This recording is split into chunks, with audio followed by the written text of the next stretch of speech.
আসসালামু আলাইকুম ওয়া রাহমাতুল্লাহি ওয়া বারাকাতুহু। আসুন দিন দরদি সোনা মানিক ভাইরা, আজকে আবার কিছু কোরআন হাদিস থেকে আলোচনা শুনি। আলহামদুলিল্লাহ আলহামদুলিল্লাহি নাহমাদুহু ওয়া নাস্তাইনুহু ونستغفره ونؤمن به ونتوكل عليه ونعوذ بالله من شرور أنفسنا ومن سيئات أعمالنا.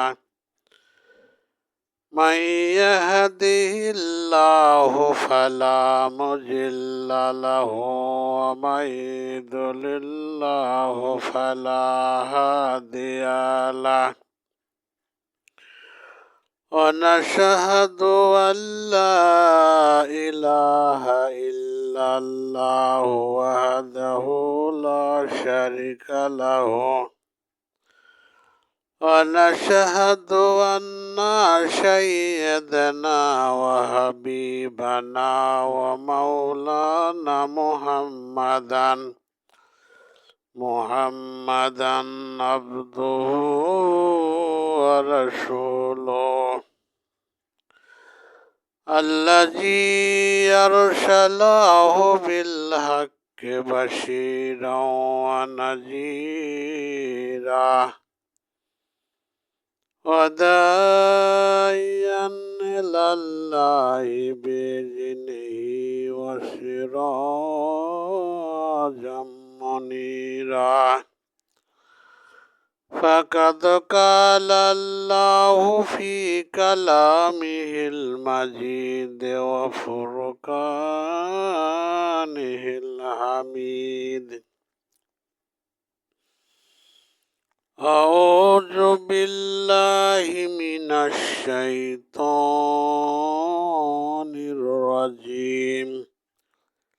بسم الله الرحمن الرحيم. إن الله وملائكته يصلون على النبي يا أيها الذين آمنوا صلوا عليه وسلموا تسليما. صلى الله على محمد وصلى الله عليه وسلم. صلى الله على محمد وصلى الله عليه وسلم. সমস্ত প্রশংসা আল্লাহ তাআলার জন্য, যিনার অশেষ রহমতে অশেষ মেহেরবানিতে আমরা কোরআনের জান্নাতের বাগানে বসতে পেরেছি, শুনতে এসেছি।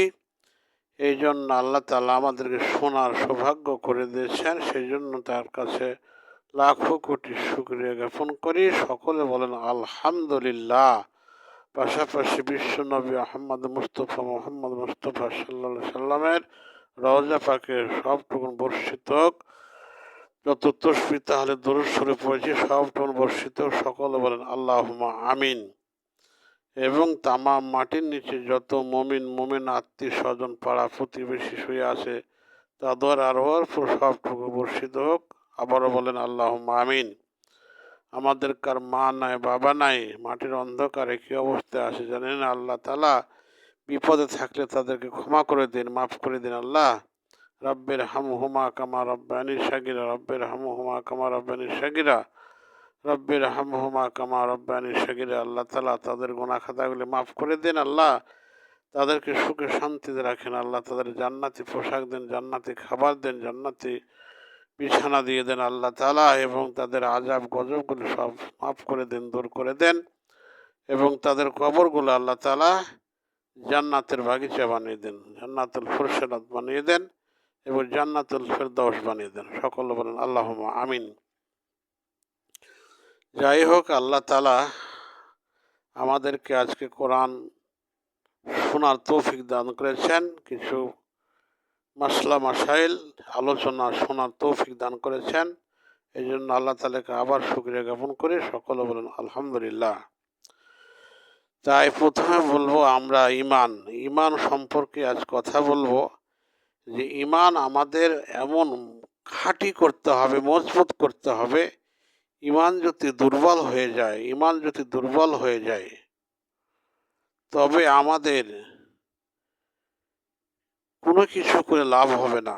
যতই আমরা ঈমানদার মনে করি, যতই ঈমানদার দাবি করি, যতই মুত্তাকিন দাবি করি, যতই মুমিন দাবি করি, যতই আমরা নিজেকে ভালো দাবি করি, কিন্তু আসলে ঈমান যদি নড়বড়ে হয়, ঈমান যদি শক্ত না হয়, তাহলে আমাদের ইহকালও মাটি হয়ে যাবে, পরকালও মাটি হয়ে যাবে।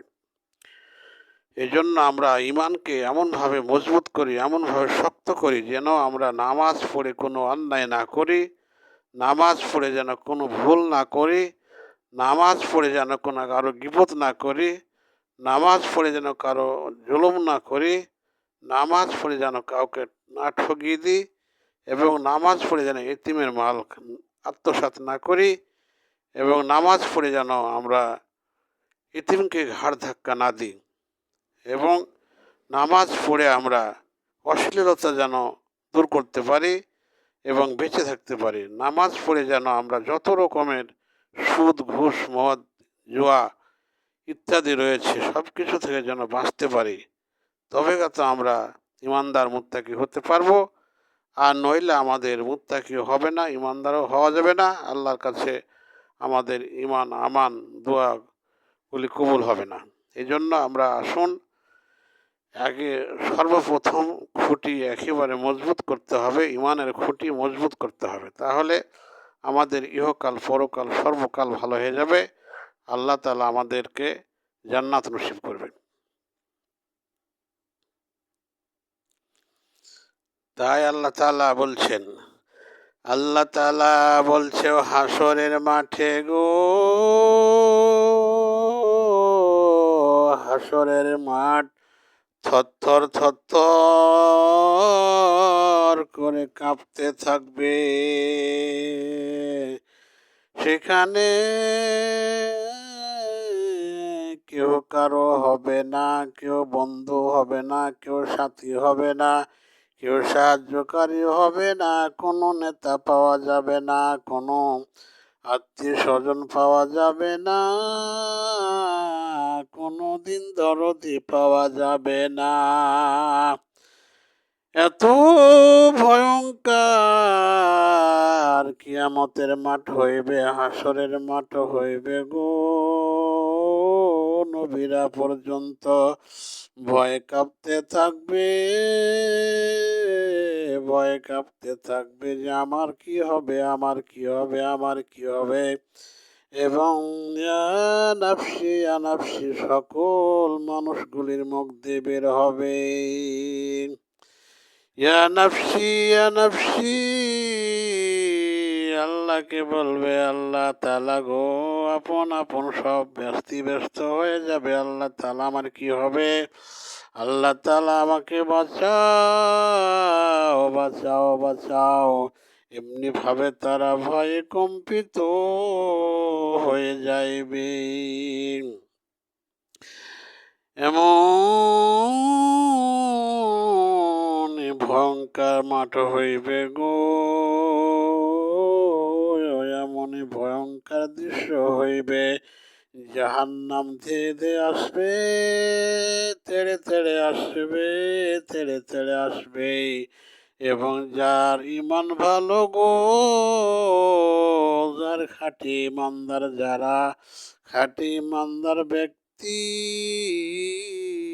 যারা সেই দিনকে কিছু হইল তাদের জন্য সব কিছু আযাবগুলি একটু শিথিল হয়ে যাইবে। আর যারা পাপী তাপী গো, তাদের জন্য এমন কষ্টকর ভয়ঙ্কর হয়ে যাবে মাঠটা।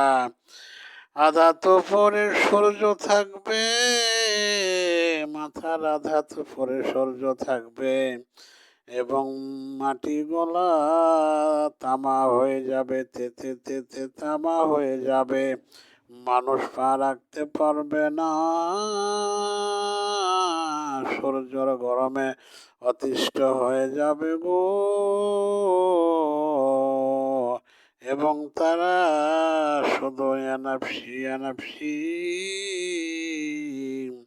ভয়ে সব কম্পিত হয়ে যাইবে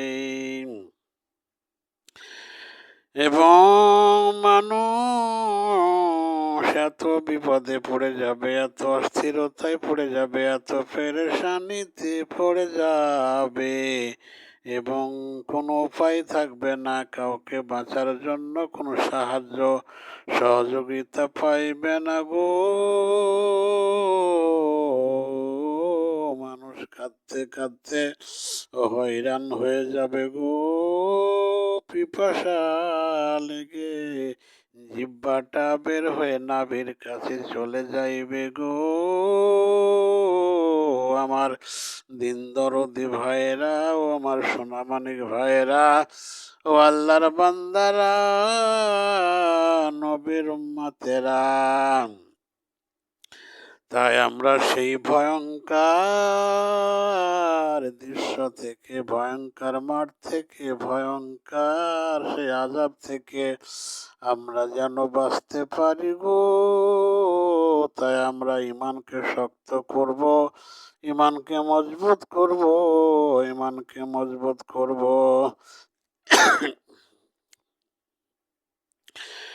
যেমনি ভাবে একদিনকে নবীর শ্রেষ্ঠ সাহাবী আবু বকর রাদিয়াল্লাহু আনহু যিনি নামাজে দাঁড়িয়ে এমন কান্না শুরু করেছে, এমন কান্না শুরু করেছে, আমার বিশ্ব নবী ওই সময় যে হাজির এবং নবী আবু বকরকে জিজ্ঞাসা করছে, ও আবু বকর, তুমি তো জান্নাতের সার্টিফিকেট পেয়েছো, তারপরে কেন তুমি এত কাঁদো, এত কাঁদো? তোমার কেন এত কাঁদো, এত ভয় কেন, এত ভীতি কেন? কারণটা কি জানতে পারি? আবু বকর বলে, ও পয়গম্বর, আমি তো কাপড়ের ব্যবসা করি, আপনি তো জানেন গো পয়গম্বর। আমার কাছ থেকে একটি মহিলা অনেক দিন আগে একটি কাপড় নিয়েছিল, শাড়ি কাপড় নিয়েছিল এবং অনেক দিন পরে আজকে সকালে সে ফেরত দিয়ে গেল, টাকা নিয়ে গেল গো। তাকে জিজ্ঞেস করলাম, কেন ফেরত দিতেছেন? বলছে, আমার পছন্দ হয়নি, শাড়ি পছন্দ হয়নি, কিন্তু শাড়িটা দিতে অনেক দেরি হয়ে গেল, আরো আগে আসা উচিত ছিল, আমি কাজের ঝামেলায় আসতে পারিনি, তাই দেরি হয়ে গেল। এই জন্য আমার কাপড়টা আপনি ফেরত নেন, আমাকে টাকা ফেরত দিয়ে দেন। আমি টাকা ফেরত দিলাম, শাড়িটা নিয়ে নিলাম। তাই আমি চিন্তা করতেছি, এতদিন পরে শাড়ি ফেরত দিল, টাকা নিল গো, তার পছন্দ হয়নি, তাই ও নবী গো পয়গম্বর,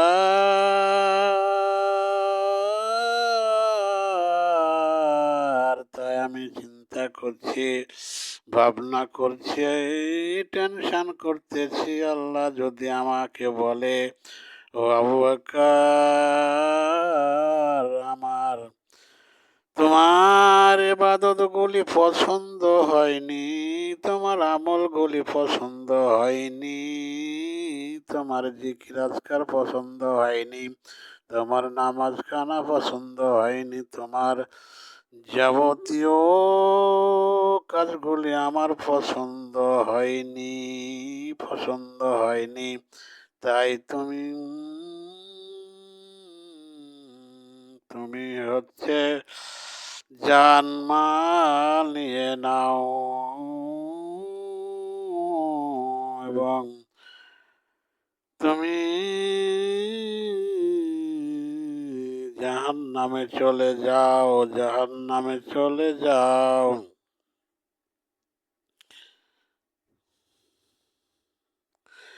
তুমি জানমাল নিয়ে নাও এবং তোমার ইবাদত বন্দেগী আমাকে দিয়ে দাও। তোমার ইবাদত বন্দেগী আমার পছন্দ হয় নাই, তাই তুমি আর কোনো অজুহাত চলবে না, চলবে না। তুমি সোজা জাহান্নামে চলে যাও গো আবু বকর, তুমি জাহান্নামে চলে যাও। আল্লাহ তাআলা যদি আমাকে এইভাবে বলে দেয় যে তোমার ইবাদত পছন্দ হয়নি, তাহলে আমি কি করব গো পয়গম্বর, কি করব? তাই আমি এই চিন্তা করতেছি আর কাঁদতেছি, আল্লাহর কাছে আরাধনা করতেছি। এই মহিলা যদি এতদিন পরে সে কাপড় ফেরত দেয় আর বলে আমার কাপড় পছন্দ হয়নি, কাল কিয়ামতের মাঠে যদি আল্লাহ তাআলা আমাকে বলে যে তোমার ইবাদত গুলি আমার পছন্দ হয়নি, পছন্দ হয়নি, তাই তুমি জাহান্নামে চলে যাও।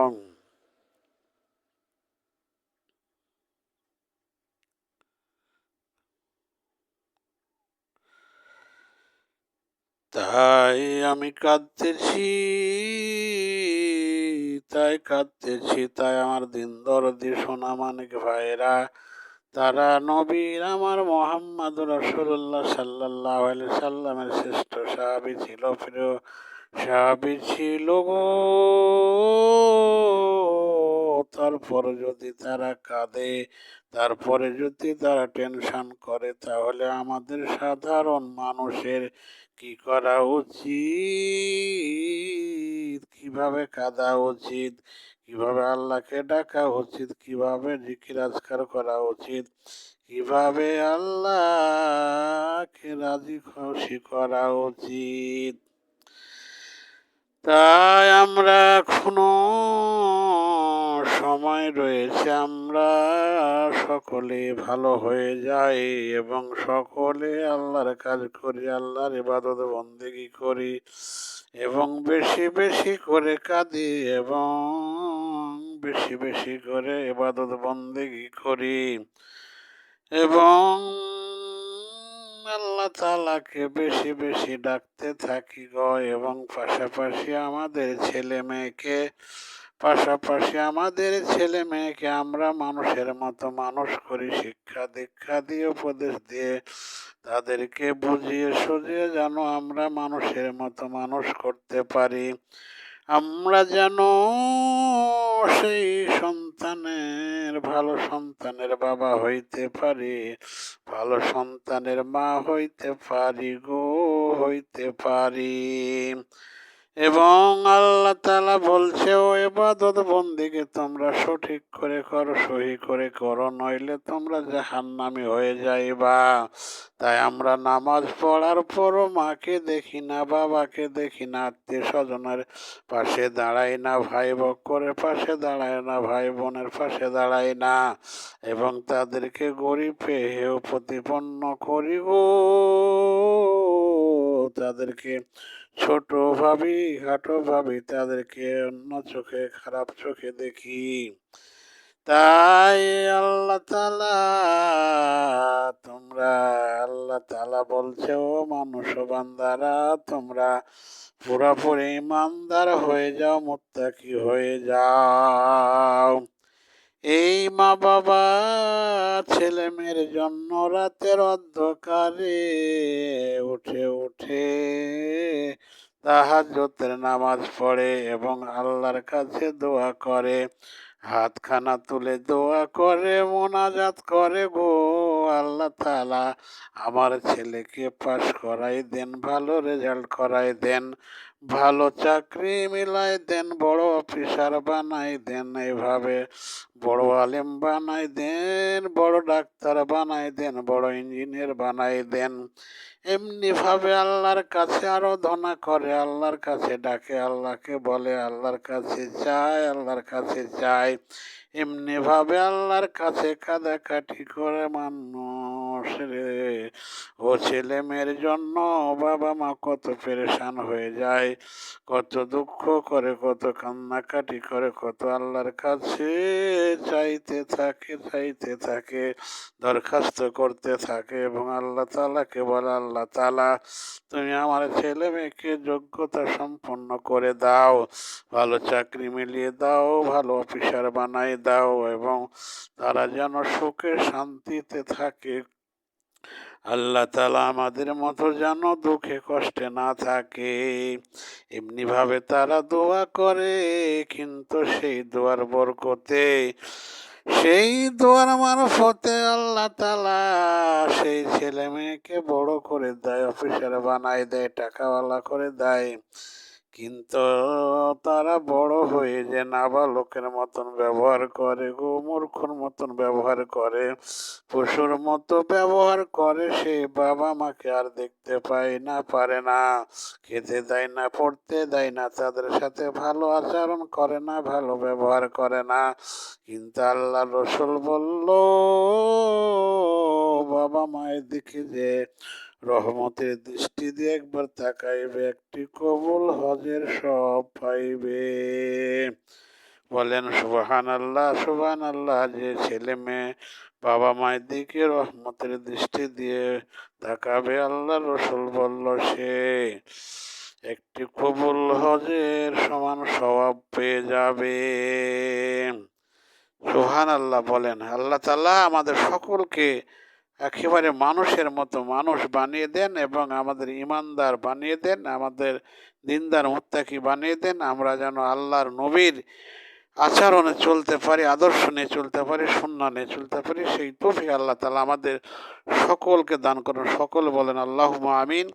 আসসালামু আলাইকুম ওয়া রাহমাতুল্লাহি ওয়া বারাকাতুহু।